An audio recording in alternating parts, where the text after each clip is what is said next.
ਸਾਹਿਬ ਦੇ ਅੰਦਰ ਉਹਨੇ ਸਿਗਰਟ ਜਲਾਈ ਹੈ ਪਹਿਲਾਂ ਗੱਲ ਤਾਂ, ਫਿਰ ਉਹ ਸਿਗਰਟ ਉੱਥੇ ਗ੍ਰੰਥੀ ਸਿੰਘਾਂ ਪਰ ਧੂੰਆਂ ਸੁੱਟਿਆ ਹੈ। ਇਹ ਬੜਾ ਇੱਕ ਮਾੜਾ ਕ੍ਰਿਤ ਸੀਗਾ ਉਸ ਬੰਦੇ ਦਾ। ਇਸ ਚੀਜ਼ ਨੂੰ ਦੇਖਦੇ ਹੋਏ ਔਰ ਅਨੰਦਪੁਰ ਸਾਹਿਬ ਦੇ ਵਾਸੀ ਹੋਣ ਦੇ ਨਾਤੇ ਪੂਰੀ ਬਾਰ ਨੇ ਇਹ ਫੈਸਲਾ ਲਿਆ ਹੈ ਕਿ ਉਸ ਵਿਅਕਤੀ ਦਾ ਪੂਰੀ ਬਾਰ 'ਚ ਕੋਈ ਵੀ ਵਕੀਲ ਉਸ ਵਿਅਕਤੀ ਦਾ ਕੇਸ ਨਹੀਂ ਲੜੇਗਾ ਤੇ ਨਾ ਹੀ ਉਸ ਕੇਸ ਦੀ ਪੈਰਵਾਈ ਕਰੇਗਾ। ਔਰ ਇਹ ਮਾਹੌਲ ਸਿਰਫ ਅਨੰਦਪੁਰ ਸਾਹਿਬ ਦਾ ਨਹੀਂ, ਕਿਉਂਕਿ ਇਹਨੂੰ ਜੇ ਲਾਰਜਲੀ ਲਿਆ ਜਾਵੇ ਤਾਂ ਇਹ ਪੂਰੇ ਪੰਜਾਬ ਦਾ ਔਰ ਪੂਰੇ ਹਿੰਦੁਸਤਾਨ ਦਾ ਮਾਹੌਲ ਖਰਾਬ ਕਰਨ ਦੀ ਸਾਜ਼ਿਸ਼ ਲੱਗਦੀ ਹੈ। ਮਾਹੌਲ ਖਰਾਬ ਕਰਨ ਦੀ ਸਾਜ਼ਿਸ਼ ਲੱਗਦੀ ਹੈ ਤਾਂ ਚੰਗਾ ਭਲਾ ਉਹ ਬੰਦਾ ਹੁੰਦਾ ਜਿਹੜਾ ਆ ਕੇ ਬੇਅਦਬੀ ਕਰ ਦਿੰਦਾ ਤੇ ਫਿਰ ਮੁੜ ਕੇ ਸਰਟੀਫਿਕੇਟ ਲੈ ਕੇ ਆ ਜਾਂਦੇ ਕਿ ਇਹ ਤਾਂ ਮੈਂਟਲੀ ਬੰਦਾ ਅਪਸੈਟ ਆ। ਅਜਿਹੀਆਂ ਚੀਜ਼ਾਂ ਨੂੰ ਫਿਰ ਤੁਸੀਂ ਕਿੱਦਾਂ ਦੇਖਦੇ ਹੋ ਕਿ ਜਦੋਂ ਇੰਨੀ ਵੱਡੀ ਸਾਜ਼ਿਸ਼ ਪਿੱਛੇ ਚੱਲਦੀ ਆ ਤਾਂ ਇਹਨਾਂ ਨੂੰ ਨੱਥ ਪਾਉਣ ਲਈ ਕੁਝ ਨਵੇਂ ਐਕਟ ਹੋਰ ਕਾਨੂੰਨ ਸਖਤ ਕਰਨ ਦੀ ਲੋੜ ਹੈ?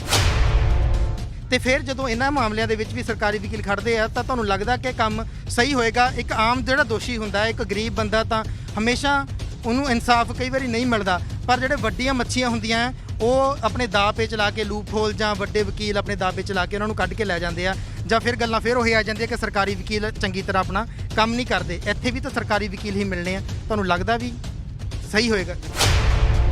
ਅਸੀਂ ਸਿੱਖ ਜਥੇਬੰਦੀਆਂ ਨੂੰ ਭਰੋਸਾ ਦਵਾਇਆ ਹੈ ਕਿ ਅਸੀਂ ਇੱਥੇ ਵੀ ਅਨੰਦਪੁਰ ਸਾਹਿਬ ਵੀ ਔਰ ਜੇ ਜ਼ਰੂਰਤ ਪੈਂਦੀ ਹੈ ਮਾਣਯੋਗ ਜ਼ਿਲ੍ਹਾ ਅਦਾਲਤਾਂ ਦੇ ਵਿੱਚ ਵੀ ਅਸੀਂ ਇਸ ਕੇਸ ਦੀ ਮੈਂ ਖੁਦ ਇਸ ਕੇਸ ਦੀ ਪੈਰਵੀ ਕਰੂੰਗਾ ਤੇ ਮੇਰੇ ਨਾਲ ਜਿਹੜੇ ਵੀ ਸਾਥੀ ਮੇਰੇ ਨਾਲ ਆਉਣਾ ਚਾਹਣਗੇ ਜਾਂ ਅਸੀਂ ਕੋਈ ਐਸਾ ਇੱਕ ਕਮੇਟੀ ਬਣਾਵਾਂਗੇ ਜਿਹੜੀ ਇਸ ਕੇਸ ਨੂੰ ਅੰਜਾਮ ਤੱਕ ਲੈ ਕੇ ਜਾਏ।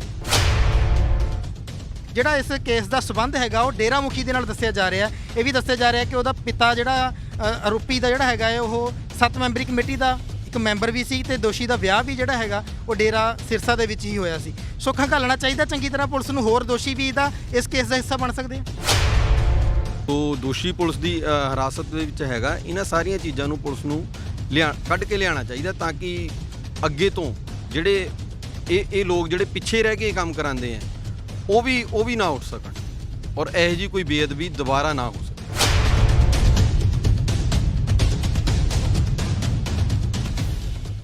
ਸਤਿ ਸ਼੍ਰੀ ਅਕਾਲ, ਤੁਸੀਂ ਦੇਖ ਰਹੇ ਹੋ ਪੰਜਾਬੀ ਲੋਕ ਚੈਨਲ, ਮੈਂ ਸਤਨਾਮ ਸਿੰਘ। ਬੀਤੇ ਦਿਨੀ ਸ਼੍ਰੀ ਅਨੰਦਪੁਰ ਸਾਹਿਬ ਵਿਖੇ ਤਖਤ ਸ਼੍ਰੀ ਕੇਸਗੜ੍ਹ ਸਾਹਿਬ ਵਿਖੇ ਗੁਰੂ ਗ੍ਰੰਥ ਸਾਹਿਬ ਜੀ ਦੀ ਬੇਅਦਬੀ ਦੀ ਇੱਕ ਘਟਨਾ ਵਾਪਰਦੀ ਹੈ, ਜਿਸ ਵਿੱਚ ਇੱਕ ਸਿਰਫਿਰੇ ਵਿਅਕਤੀ ਵੱਲੋਂ ਸ਼੍ਰੀ ਗੁਰੂ ਗ੍ਰੰਥ ਸਾਹਿਬ ਜੀ ਵੱਲ ਸਿਗਰਟ ਦਾ ਕਸ਼ ਲੈ ਕੇ ਧੂੰਆਂ ਉਛਾਲਿਆ ਜਾਂਦਾ ਤੇ ਸਿਗਰਟ ਵੀ ਸੁੱਟੀ ਜਾਂਦੀ ਹੈ, ਜਿਹੜੀ ਕਿ ਰਾਗੀ ਸਿੰਘਾਂ ਦੇ ਪੈਰਾਂ ਤੱਕ ਹੀ ਜਾ ਕੇ ਡਿੱਗ ਜਾਂਦੀ ਹੈ। ਉਸ ਮਾਮਲੇ ਦੇ ਵਿੱਚ ਦੋਸ਼ੀ ਨੂੰ ਗ੍ਰਿਫਤਾਰ ਕਰ ਲਿਆ ਜਾਂਦਾ ਹੈ, ਪਰ ਅਗਲੇਰੀ ਕਾਰਵਾਈ ਜਿਹੜੀ ਹੈਗੀ ਹੈ ਉਹ ਕੋਰਟ ਵਿੱਚ ਹੋਣੀ ਹੁੰਦੀ ਹੈ। ਤਾਂ ਅਨੰਦਪੁਰ ਸਾਹਿਬ ਜਿਹੜੇ ਅਸੀਂ ਇਸ ਸਮੇਂ ਖੜੇ ਹਾਂ ਜੁਡੀਸ਼ੀਅਲ ਕੋਰਟ ਕੰਪਲੈਕਸ ਦੇ ਵਿੱਚ, ਅਨੰਦਪੁਰ ਸਾਹਿਬ ਜਿਹੜੀ ਬਾਰ ਐਸੋਸੀਏਸ਼ਨ ਹੈਗੀ ਹੈ ਉਸ ਦੇ ਵੱਲੋਂ ਇਹ ਐਲਾਨ ਕਰ ਦਿੱਤਾ ਗਿਆ ਹੈ ਕਿ ਉਸ ਦੋਸ਼ੀ ਦੇ ਹੱਕ ਦੇ ਵਿੱਚ ਕੋਈ ਵੀ ਵਕੀਲ ਨਹੀਂ ਭੁਗਤੇਗਾ। ਸੋ ਸਾਡੇ ਨਾਲ ਪ੍ਰੈਜ਼ੀਡੈਂਟ ਹੈਗੇ ਨੇ ਅਨੰਦਪੁਰ ਸਾਹਿਬ ਬਾਰ ਐਸੋਸੀਏਸ਼ਨ ਦੇ, ਉਹਨਾਂ ਨਾਲ ਗੱਲਬਾਤ ਕਰਦੇ ਹਾਂ ਇਹ ਸਾਰਾ ਮਾਮਲਾ ਕੀ ਹੈ ਤੇ ਕੀ ਐਲਾਨ ਵਕੀਲਾਂ ਵੱਲੋਂ ਕੀਤਾ ਗਿਆ। ਸਤਿ ਸ਼੍ਰੀ ਅਕਾਲ ਸਰ, ਕੀ ਨਾਮ ਹੈ ਜੀ ਤੁਹਾਡਾ? ਸਚਿਨ ਕੌਸ਼ਲ ਮੇਰਾ ਨਾਮ ਹੈ ਜੀ, ਮੈਂ president bar association Anandpur Sahib ਹਾਂ ਜੀ। ਸਭ ਤੋਂ ਪਹਿਲਾਂ ਤਾਂ ਜਿਹੜੀ ਇਹ ਮੰਦਭਾਗੀ ਘਟਨਾ ਤਖਤ ਸ਼੍ਰੀ ਕੇਸਗੜ੍ਹ ਸਾਹਿਬ ਦੇ ਵਿੱਚ ਹੋਈ ਹੈ, ਸਾਡੀ ਪੂਰੀ ਬਾਰ ਇਸ ਘਟਨਾ ਦਾ ਪੁਰਜ਼ੋਰ ਵਿਰੋਧ ਕਰਦੀ ਹੈ, ਕਿਉਂਕਿ ਇਹ ਬੜੀ ਇੱਕ ਉਹਦੀ ਘਟੀਆ ਹਰਕਤ ਸੀਗੀ ਕਿ ਇੱਕ ਆਪਣੇ ਗੁਰਦੁਆਰਾ ਸਾਹਿਬ ਦੇ ਅੰਦਰ ਉਹਨੇ ਸਿਗਰਟ ਜਲਾਈ ਹੈ ਪਹਿਲਾਂ ਗੱਲ ਤਾਂ, ਫਿਰ ਉਹ ਸਿਗਰਟ ਉੱਥੇ ਗ੍ਰੰਥੀ ਸਿੰਘਾਂ ਪਰ ਧੂੰਆਂ ਸੁੱਟਿਆ ਹੈ। ਇਹ ਬੜਾ ਇੱਕ ਮਾੜਾ ਕ੍ਰਿਤ ਸੀਗਾ ਉਸ ਬੰਦੇ ਦਾ। ਇਸ ਚੀਜ਼ ਨੂੰ ਦੇਖਦੇ ਹੋਏ ਔਰ ਅਨੰਦਪੁਰ ਸਾਹਿਬ ਦੇ ਵਾਸੀ ਹੋਣ ਦੇ ਨਾਤੇ ਪੂਰੀ ਬਾਰ ਨੇ ਇਹ ਫੈਸਲਾ ਲਿਆ ਹੈ ਕਿ ਉਸ ਵਿਅਕਤੀ ਦਾ ਪੂਰੀ ਬਾਰ 'ਚ ਕੋਈ ਵੀ ਵਕੀਲ ਉਸ ਵਿਅਕਤੀ ਦਾ ਕੇਸ ਨਹੀਂ ਲੜੇਗਾ ਤੇ ਨਾ ਹੀ ਉਸ ਕੇਸ ਦੀ ਪੈਰਵਾਈ ਕਰੇਗਾ। ਹਾਂ, ਜੇ ਜ਼ਰੂਰਤ ਜਿਵੇਂ ਸਾਨੂੰ ਕੱਲ੍ਹ ਸਿੱਖ ਜਥੇਬੰਦੀਆਂ ਮਿਲੀਆਂ ਹੈ, ਅਸੀਂ ਉਹਨਾਂ ਨੂੰ ਵਿਸ਼ਵਾਸ ਦਿਵਾਇਆ ਕਿ ਅਸੀਂ ਉਹਦੇ ਹੱਕ 'ਚ ਨਹੀਂ, ਉਹਦੇ ਖਿਲਾਫ ਜ਼ਰੂਰ ਬਾਰ ਖੜੇਗੀ। ਤੇ ਬਾਕੀ ਅਸੀਂ ਇਹੀ ਕਹਿਣਾ ਚਾਹੁੰਦੇ ਹਾਂ ਕਿ ਇਹ ਬੜੀ ਇੱਕ ਮਾੜੀ ਘਟਨਾ ਹੈ। ਅਸੀਂ ਜਿਹੜੀਆਂ ਸਿੱਖ ਜਥੇਬੰਦੀਆਂ ਨੂੰ ਇਹ ਅਪੀਲ ਕੀਤੀ ਹੈ ਕਿ ਜਿਵੇਂ ਇਲਾਕੇ ਦੀ ਭਾਈਚਾਰਕ ਸਾਂਝ ਹੈਗੀ ਹੈ, ਹਿੰਦੂ ਸਿੱਖ ਏਕਤਾ ਦੀ ਇੱਥੇ ਮਿਸਾਲ ਹੈ ਅਨੰਦਪੁਰ ਸਾਹਿਬ, ਉਹ ਬਣੀ ਰਹਿਣੀ ਚਾਹੀਦੀ ਹੈ ਕਿ ਕੋਈ ਐਸਾ ਕਾਰਜ ਨਾ ਹੋਵੇ ਕਿ ਇਲਾਕੇ ਦੀ ਸ਼ਾਂਤੀ ਨੂੰ ਕੋਈ ਠੇਸ ਪਹੁੰਚੇ। ਤੇ ਬਾਕੀ ਕਾਨੂੰਨ ਆਪਣਾ ਕੰਮ ਕਰ ਰਿਹਾ ਹੈ, ਅਸੀਂ ਜਥੇਬੰਦੀਆਂ ਨਾਲ ਮੋਢੇ ਨਾਲ ਮੋਢਾ ਲਾ ਕੇ ਖੜੇ ਹਾਂ ਜੀ। ਇਹ ਜਿਹੜਾ ਤੇ ਹੈਗਾ ਤੁਸੀਂ ਮਤਾ ਪਾਇਆ ਹੈ, ਇਹ ਕਾਨੂੰਨਨ ਤੌਰ ਤੇ ਮਤਾ ਪੈਂਦਾ ਜਾਂ ਫਿਰ ਤੁਸੀਂ ਇੱਕ ਨੈਤਿਕ ਜ਼ਿੰਮੇਵਾਰੀ ਸਮਝਦੇ ਹੋਇਆ ਆਪਣੇ ਵੱਲੋਂ ਇਹ ਇੱਕ ਨੈਤਿਕ ਫਰਜ਼ ਆਪਣਾ ਅਦਾ ਕਰਦੇ ਹੋਏ ਮਤਾ ਪਾਇਆ ਤੁਸੀਂ? ਮੈਂ ਪਹਿਲਾਂ ਹੀ ਤੁਹਾਨੂੰ ਦੱਸਿਆ ਕਿ ਅਨੰਦਪੁਰ ਸਾਹਿਬ ਦੇ ਵਾਸੀ ਹੋਣ ਦੇ ਨਾਤੇ ਸਾਡੀ ਸਾਰਿਆਂ ਦੀ ਆਸਥਾ ਗੁਰਦੁਆਰਾ ਸਾਹਿਬ ਦੇ ਵਿੱਚ ਔਰ ਗੁਰੂ ਗ੍ਰੰਥ ਸਾਹਿਬ ਦੇ ਵਿੱਚ, ਚਾਹੇ ਉਹ ਕੋਈ ਹਿੰਦੂ ਹੈ ਚਾਹੇ ਉਹ ਕੋਈ ਸਿੱਖ ਹੈ, ਸਭ ਦੀ ਆਸਥਾ ਬਰਾਬਰ ਹੈ। ਅਸੀਂ ਇੱਕ ਨੈਤਿਕ ਜ਼ਿੰਮੇਵਾਰੀ ਆਪਣੀ ਸਮਝਦੇ ਹੋਏ ਇਹ ਮਤਾ ਪਾਇਆ ਹੈ ਕਿ ਅਸੀਂ ਉਸ ਦੋਸ਼ੀ ਦੇ ਹੱਕ ਵਿੱਚ ਪੇਸ਼ ਨਹੀਂ ਹੋਵਾਂਗੇ। ਸਰ ਇਹ ਜਿਹੜੀ ਅਸੀਂ ਅੱਜ ਤੋਂ ਹੀ ਦੇਖੀਏ 20-30 ਸਾਲ ਪਹਿਲਾਂ ਅਜਿਹੀਆਂ ਕੋਈ ਘਟਨਾਵਾਂ ਦੇਖਣ ਨੂੰ ਨਹੀਂ ਸੀ ਮਿਲਦੀਆਂ। ਭਾਈਚਾਰਕ ਸਾਂਝ ਵੀ ਬਹੁਤ ਵਧੀਆ, ਚਲੋ ਅੱਜ ਵੀ ਤੁਸੀਂ ਇੱਕ ਮਿਸਾਲ ਪੈਦਾ ਕਰ ਰਹੇ ਹੋ ਭਾਈਚਾਰਕ ਸਾਂਝ ਦੀ, ਕਿਉਂਕਿ ਸਾਰੇ ਧਰਮਾਂ ਦੇ ਜਿਹੜੇ ਹੈਗੇ ਆ ਬਾਰ ਦੇ ਵਿੱਚ ਤੁਹਾਡੇ ਮੈਂਬਰ ਵੀ ਹੋਣਗੇ। ਪਰ ਹੁਣ ਇਹ ਵੱਧਦੀਆਂ ਜਿਹੜੀਆਂ ਜਾ ਰਹੀਆਂ, ਇਹਨਾਂ ਨੂੰ ਨੱਥ ਪਾਉਣ ਦੇ ਲਈ ਜਿਹੜੀਆਂ ਧਾਰਾਵਾਂ ਕਾਨੂੰਨ ਦੇ ਵਿੱਚ ਹੈਗੀਆਂ ਪਹਿਲਾਂ ਉਹ ਸਹੀ ਆ ਹੁਣ ਅੱਜ ਦੇ ਹਿਸਾਬ ਨਾਲ, ਜਾਂ ਫਿਰ ਕੁਝ ਨਵੀਆਂ ਧਾਰਾਵਾਂ ਲੈ ਕੇ ਆਉਣ ਦੀ ਲੋੜ ਆ, ਕਾਨੂੰਨ ਸਖਤ ਕਰਨ ਦੀ ਲੋੜ ਆ ਤਾਂ ਕਿ ਅਜਿਹੀਆਂ ਘਟਨਾਵਾਂ ਨੂੰ ਨੱਥ ਪਾਈ ਜਾ ਸਕੇ? ਦੇਖੋ, ਕਾਨੂੰਨ ਦੇ ਵਿੱਚ ਧਾਰਾਵਾਂ ਪਹਿਲੇ ਤੋਂ ਹੈਗੀਆਂ, ਪਰ ਇਸ ਚੀਜ਼ ਦੀ ਜ਼ਰੂਰਤ ਹੈ ਕਿ ਇਹੋ ਜਿਹੀਆਂ ਘਟਨਾਵਾਂ ਨੂੰ ਤੇ ਠੋਸ ਕਦਮ ਚੱਕਣ ਲਈ ਕੋਈ ਨਾ ਕੋਈ ਕਾਨੂੰਨ ਲਿਆਇਆ ਜਾਵੇ। ਉਹ ਸਾਡੀ ਪਾਰਲੀਮੈਂਟ ਕਰ ਸਕਦੀ ਹੈ। ਉਹ ਮੈਂ ਇਹ ਸਿਰਫ ਗ੍ਰੰਥ ਸਾਹਿਬ ਦੀ ਨਹੀਂ ਕਹਿੰਦਾ, ਕੋਈ ਵੀ ਧਾਰਮਿਕ ਗ੍ਰੰਥ ਹੋਵੇ, ਚਾਹੇ ਉਹ ਹਿੰਦੂਆਂ ਦਾ ਹੋਵੇ, ਚਾਹੇ ਮੁਸਲਮਾਨਾਂ ਦਾ ਹੋਵੇ, ਚਾਹੇ ਸਿੱਖਾਂ ਦਾ ਹੋਵੇ, ਚਾਹੇ ਈਸਾਈਆਂ ਦਾ ਹੋਵੇ, ਕਿਸੇ ਵੀ ਧਾਰਮਿਕ ਗ੍ਰੰਥ ਦੀ ਜੇ ਕੋਈ ਬੇਅਦਬੀ ਕਰਦਾ ਹੈ ਤਾਂ ਉਹਦੇ ਲਈ ਸਖਤ ਤੋਂ ਸਖਤ ਕਾਨੂੰਨ ਸਾਡੀ ਲੈਜਿਸਲੇਚਰ ਨੂੰ ਬਣਾਉਣਾ ਚਾਹੀਦਾ ਹੈ। ਹੁਣ ਇਸ ਦੋਸ਼ੀ ਦੇ ਖਿਲਾਫ ਸਭ ਤੋਂ ਪਹਿਲਾਂ ਪੁਲਿਸ ਨੇ ਜੋ ਮੁਕੱਦਮਾ ਦਰਜ ਕੀਤਾ ਸੀਗਾ ਉਹ 295 ਦਾ ਕੀਤਾ ਸੀਗਾ ਸਿਰਫ, ਤੇ ਜਦੋਂ ਆ ਲਾਸਟ ਡੇਟ ਤੇ ਉਹਨੂੰ ਪੇਸ਼ ਕੀਤਾ ਹੈ ਤੇ ਉਹਦਾ ਰਿਮਾਂਡ 5 ਦਿਨਾਂ ਦਾ ਵਧਾਇਆ ਹੈ ਕੋਰਟ ਨੇ। ਉਹਦੇ ਵਿੱਚ ਸੈਕਸ਼ਨ 153 ਏ ਆਈਪੀਸੀ ਦਾ ਵਾਧਾ ਕੀਤਾ ਗਿਆ ਔਰ ਸੈਕਸ਼ਨ 18 ਅਨਲਾਫੁਲ ਐਕਟੀਵਿਟੀਜ਼ ਐਕਟ ਦਾ ਵਾਧਾ ਕੀਤਾ ਗਿਆ, ਜੋ ਇੱਕ ਸ਼ਲਾਘਾਯੋਗ ਕਦਮ ਹੈ। ਇਹ ਜਿਹੜੇ ਸੈਕਸ਼ਨ ਸੀਗੇ ਇਹ ਪਹਿਲਾਂ ਤੋਂ ਹੀ ਲੱਗਣੇ ਬਣਦੇ ਸੀਗੇ। ਚਲੋ ਦੇਰ ਆਏ ਦੁਰੁਸਤ ਆਏ, ਪੁਲਿਸ ਨੇ ਉਹ ਸੈਕਸ਼ਨ ਲਗਾਏ ਹੈ ਔਰ ਜਿਸ ਢੰਗ ਨਾਲ ਪੁਲਿਸ ਨੇ ਇਸ ਕੇਸ ਨੂੰ ਸ਼ੁਰੂ ਤੋਂ ਕੀਤਾ ਹੈ ਉਹਨਾਂ ਦੀ ਵੀ ਦੇਖੋ ਪਿੱਠ ਥਪਥਪਾਣੀ ਬਣਦੀ ਹੈ ਕਿ ਉਹਨਾਂ ਨੇ ਦੋਸ਼ੀ ਨੂੰ ਇੱਕਦਮ ਪਕੜ ਲਿਆ ਹੈ ਔਰ ਦੋਸ਼ੀ ਦੇ ਖਿਲਾਫ ਬਣਦੀਆਂ ਧਾਰਾਵਾਂ ਲਗਾਈਆਂ ਹੈ ਔਰ ਉਸ ਦਾ ਲਗਭਗ 9 ਦਿਨਾਂ ਦਾ ਪੁਲਿਸ ਰਿਮਾਂਡ ਲਿਆ ਹੈ। UAPA ਵਰਗੀ ਜਿਹੜੀ ਧਾਰਾ ਹੈ ਅਜਿਹੇ ਮਾਮਲਿਆਂ ਦੇ ਵਿੱਚ ਪਹਿਲੀ ਵਾਰੀ ਲੱਗਦੀ ਹੈ ਅਨੰਦਪੁਰ ਸਾਹਿਬ ਤੋਂ, ਤੇ ਇਹ ਧਾਰਾਵਾਂ ਜਦੋਂ ਕੋਰਟ ਦੇ ਵਿੱਚ ਜਾਂਦੀਆਂ ਤਾਂ ਮਤਲਬ ਇਹ ਧਾਰਾ ਟੁੱਟਦੀ ਤਾਂ ਨਹੀਂ ਹੈਗੀ, ਫਿਰ ਇਹ ਲੱਗਣੀ ਬਣਦੀ ਹੈ ਅਜਿਹੇ ਮਾਮਲਿਆਂ ਦੇ ਵਿੱਚ? ਇਹ ਧਾਰਾ ਜਿਹੜੀ ਹੈਗੀ ਹੈ ਬਿਲਕੁਲ ਇਸ ਮਾਮਲੇ ਦੇ ਵਿੱਚ ਲੱਗਣੀ ਬਣਦੀ ਹੈ, ਕਿਉਂਕਿ 153 ਏ ਦੇ ਵਿੱਚ ਕੀ ਹੈ? 153 ਏ ਦੇ ਵਿੱਚ ਇਹ ਹੈ ਕਿ ਕੋਈ ਵੀ ਵਿਅਕਤੀ ਕੋਈ ਐਸਾ ਕਾਰਜ ਕਰਦਾ ਹੈ ਜਿਸ ਕਾਰਜ ਦੇ ਕਰਨ ਨਾਲ, ਜਿਸ ਉਹਦੇ ਐਕਟ ਦੇ ਨਾਲ ਕੋਈ ਕਲਾਸ ਦੇ ਵਿੱਚ ਕੋਈ ਰਾਈਟ ਜਾਂ ਦੰਗੇ ਹੋ ਜਾਣ, ਤੋ ਉਸ ਲਈ ਉਹ ਧਾਰਾ ਹੈ ਔਰ ਇਹ ਧਾਰਾਵਾਂ ਬਿਲਕੁਲ ਬਣਦੀਆਂ ਕਿਉਂਕਿ ਉਸਨੇ ਜੋ ਐਕਟ ਕੀਤਾ ਹੈ ਇਹਦੇ ਨਾਲ ਇੱਕ ਟਾਈਮ ਤਾਂ ਇਹ ਲੱਗਦਾ ਕਿ ਹਿੰਦੂਆਂ ਔਰ ਸਿੱਖਾਂ ਦੇ ਵਿੱਚ ਕੋਈ ਨਾ ਕੋਈ ਰਾਈਟ ਭੜਕ ਸਕਦੇ ਆ ਜਾਂ ਮਾਹੌਲ ਖਰਾਬ ਹੋ ਸਕਦਾ ਹੈ। ਔਰ ਇਹ ਮਾਹੌਲ ਸਿਰਫ ਅਨੰਦਪੁਰ ਸਾਹਿਬ ਦਾ ਨਹੀਂ, ਕਿਉਂਕਿ ਇਹਨੂੰ ਜੇ ਲਾਰਜਲੀ ਲਿਆ ਜਾਵੇ ਤਾਂ ਇਹ ਪੂਰੇ ਪੰਜਾਬ ਦਾ ਔਰ ਪੂਰੇ ਹਿੰਦੁਸਤਾਨ ਦਾ ਮਾਹੌਲ ਖਰਾਬ ਕਰਨ ਦੀ ਸਾਜ਼ਿਸ਼ ਲੱਗਦੀ ਹੈ। ਬਿਲਕੁਲ, ਤਾਂ ਜਿਸ ਤਰ੍ਹਾਂ ਤੁਸੀਂ ਕਹਿੰਦੇ ਹੋ ਕਿ ਮਾਹੌਲ ਖਰਾਬ ਕਰਨ ਦੀ ਸਾਜ਼ਿਸ਼ ਲੱਗਦੀ ਹੈ, ਤਾਂ ਚੰਗਾ ਭਲਾ ਉਹ ਬੰਦਾ ਹੁੰਦਾ ਜਿਹੜਾ ਆ ਕੇ ਬੇਅਦਬੀ ਕਰ ਦਿੰਦਾ ਤੇ ਫਿਰ ਮੁੜ ਕੇ ਸਰਟੀਫਿਕੇਟ ਲੈ ਕੇ ਆ ਜਾਂਦੇ ਕਿ ਇਹ ਤਾਂ ਮੈਂਟਲੀ ਬੰਦਾ ਅਪਸੈਟ ਆ।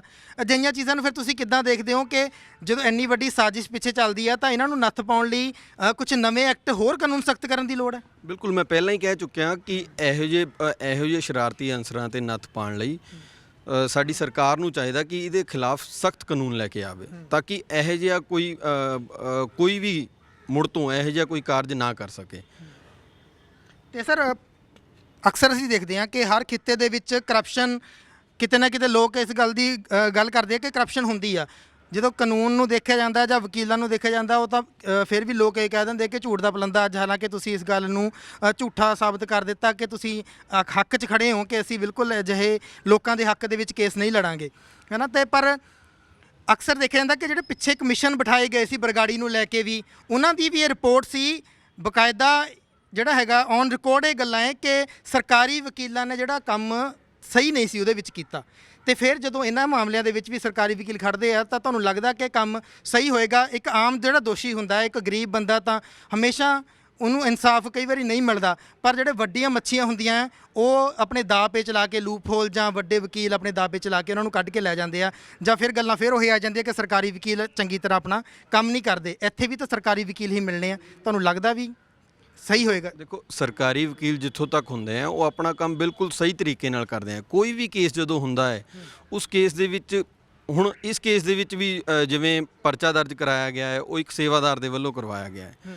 ਹੁਣ ਕੱਲ ਨੂੰ ਆ ਕੇ ਜੇ ਉਹ ਸੇਵਾਦਾਰੀ ਆ ਕੇ ਮੁੱਕਰ ਜਾਵੇ ਤਾਂ ਉਹਦੇ ਵਿੱਚ ਸਰਕਾਰੀ ਵਕੀਲ ਦਾ ਕੋਈ ਕਸੂਰ ਨਹੀਂ ਹੋ ਸਕਦਾ।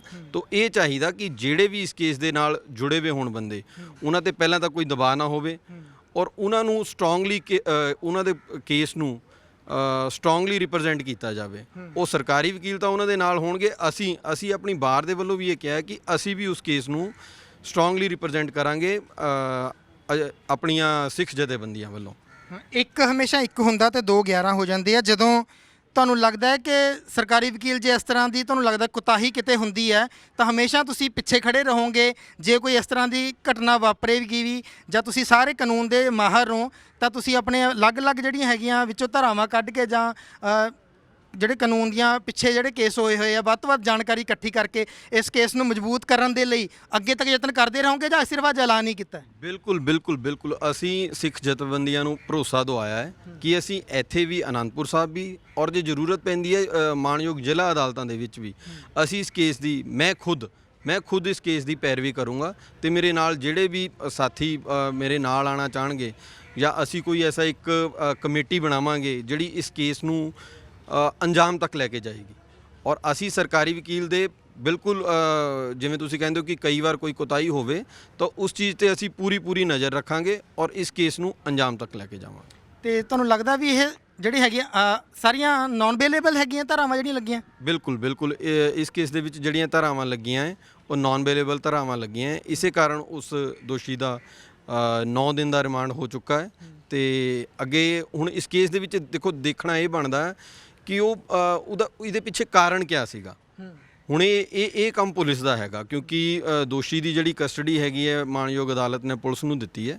ਪੁਲਿਸ ਨੂੰ ਇਸ ਕੇਸ ਦੇ ਵਿੱਚ ਇਹਦਾ ਪਿਛੋਕੜ ਲਿਆਉਣਾ ਚਾਹੀਦਾ ਪੂਰਾ ਕਿ ਕਿਆ ਕਾਰਨ ਸੀਗੇ, ਕਿਆ ਹਾਲਾਤ ਸੀਗੇ ਔਰ ਕਿਹਨਾਂ ਕਾਰਨਾਂ ਕਰਕੇ ਉਸ ਦੋਸ਼ੀ ਨੇ ਇਹ ਸਾਰਾ ਚੀਜ਼ ਕੀਤੀ ਹੈ ਔਰ ਕੌਣ ਲੋਕ ਇਸ ਚੀਜ਼ ਦੇ ਪਿੱਛੇ ਹਨ।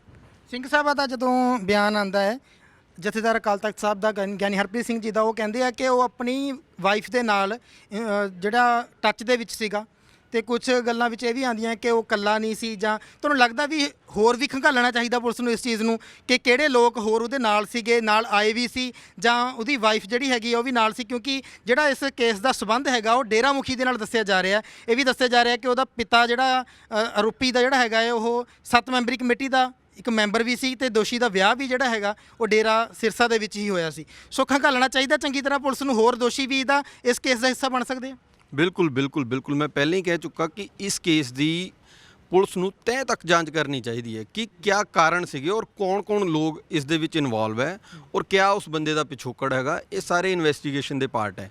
ਤੋ ਦੋਸ਼ੀ ਪੁਲਿਸ ਦੀ ਹਿਰਾਸਤ ਦੇ ਵਿੱਚ ਹੈਗਾ। ਇਹਨਾਂ ਸਾਰੀਆਂ ਚੀਜ਼ਾਂ ਨੂੰ ਪੁਲਿਸ ਨੂੰ ਕੱਢ ਕੇ ਲਿਆਉਣਾ ਚਾਹੀਦਾ ਤਾਂ ਕਿ ਅੱਗੇ ਤੋਂ ਜਿਹੜੇ ਇਹ ਲੋਕ ਜਿਹੜੇ ਪਿੱਛੇ ਰਹਿ ਕੇ ਕੰਮ ਕਰਾਉਂਦੇ ਹੈ ਉਹ ਵੀ ਨਾ ਉੱਠ ਸਕਣ ਔਰ ਇਹੋ ਜਿਹੀ ਕੋਈ ਬੇਅਦਬੀ ਦੁਬਾਰਾ ਨਾ ਹੋ ਸਕੇ।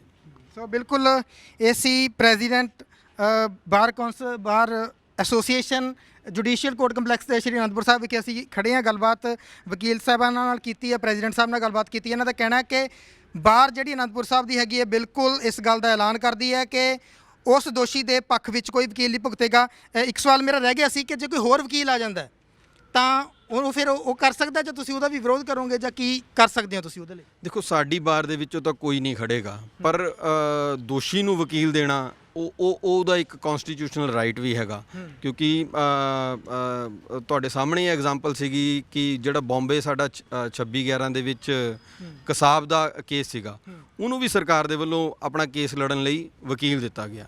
ਦੇਖੋ ਆਪਣਾ ਪੱਖ ਰੱਖਣਗੇ, ਦੋਸ਼ੀ ਨੂੰ ਵੀ ਆਪਣਾ ਪੱਖ ਰੱਖਣ ਦਾ ਅਧਿਕਾਰ ਹੈ ਪਰ ਅਸੀਂ ਡਟ ਕੇ ਇਸ ਕੇਸ ਨੂੰ ਲੜਾਂਗੇ ਔਰ ਇਸ ਨੂੰ ਅੰਜਾਮ ਤੱਕ ਲੈ ਕੇ ਜਾਵਾਂਗੇ। ਸੋ ਇਹ ਸੀ ਪ੍ਰੈਜ਼ੀਡੈਂਟ ਸਚਿਨ ਕੌਸ਼ਲ ਬਾਰ ਐਸੋਸੀਏਸ਼ਨ ਸ਼੍ਰੀ ਅਨੰਦਪੁਰ ਸਾਹਿਬ ਤੋਂ, ਜਿਨ੍ਹਾਂ ਦਾ ਕਹਿਣਾ ਹੈ ਕਿ ਇਹ ਬਿਲਕੁਲ ਉਸ ਬੰਦੇ ਦੇ ਹੱਕ ਵਿੱਚ ਕੋਈ ਵਕੀਲ ਜਿਹੜਾ ਹੈਗਾ ਇੱਥੋਂ ਨਹੀਂ ਭੁਗਤੇਗਾ ਜੇਕਰ ਬਾਹਰੋਂ ਵੀ ਕੋਈ ਵਕੀਲ ਆਉਂਦਾ। ਹਾਲਾਂਕਿ ਉਹਦਾ ਹੱਕ ਬਣਦਾ ਹੈ ਹਰੇਕ ਇਨਸਾਨ ਦਾ ਭਾਰਤ ਦੇ ਵਿੱਚ ਕਿ ਜੇਕਰ ਕੋਈ ਕੇਸ ਜਾਂਦਾ ਅਦਾਲਤ ਦੇ ਵਿੱਚ ਤਾਂ ਉਸ ਨੂੰ ਵਕੀਲ ਮਿਲਣਾ ਲਾਜ਼ਮੀ ਹੁੰਦਾ ਹੈ ਤੇ ਪਰ ਜੇਕਰ ਬਾਹਰੋਂ ਵੀ ਕੋਈ ਵਕੀਲ ਆਉਂਦਾ ਤਾਂ ਬਿਲਕੁਲ ਪੂਰੀ ਪੈਰਵਾਈ ਕਰਨਗੇ।